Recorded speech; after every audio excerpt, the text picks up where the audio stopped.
at i-guide ko kayo on how to register and sign up RCBC Pulse. So open lang natin ang ating RCBC Pulse app.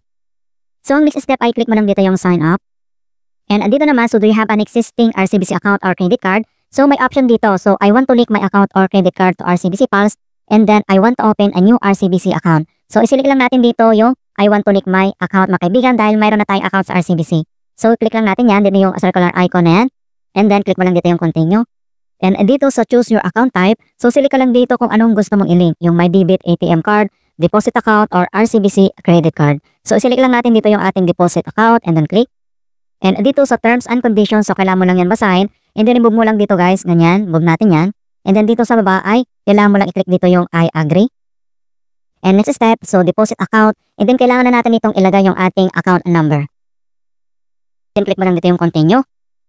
Ayan, and then makaka-receive tayo dito ng OTP code na sinend dito sa ating registered mobile number. So kailangan natin yan i-enter. And then next step, dito na tayo sa create ng ating user ID. So sa pag-create naman ng user ID, so must have at least 8 characters, must not have special characters or symbol. So maglagay lang tayo. And then dito lang sa baba ay kailangan mo lang i-click dito yung continue. And then next step, dito na tayo sa pag-create ng ating password. And then click lang tayo. Ayan, so make sure lang na tama na yung password mo and then yung confirm password. And then dito lang sa baba ay kailangan mo lang i-click dito yung continue.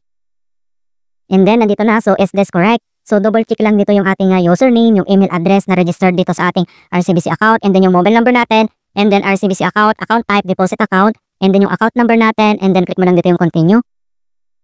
So your enrollment is in the process. To activate your access, please respond the message with send to your registered email address. You will receive an email confirmations once you can start logging into your account. So kailangan natin i-open yung ating email account, then click mo lang dito yung OK. And then open natin ang ating email address. Ayan, nandito na yung email. So to activate your access, please reply yes to this email within 3 days. So you will receive an email confirmations once you can start accessing your account. Otherwise, your account linking will expire and you will have to enroll your account again. And then yes. And then send natin. Ayan, so naka-receive na tayo guys ng ating email ni RCBC Pulse dito sa ating email. Ayan, so meron na ditong welcome to RCBC Digital, mga kaibigan, na pwede na nating ilagin ang ating RCBC account dito sa RCBC Pulse app.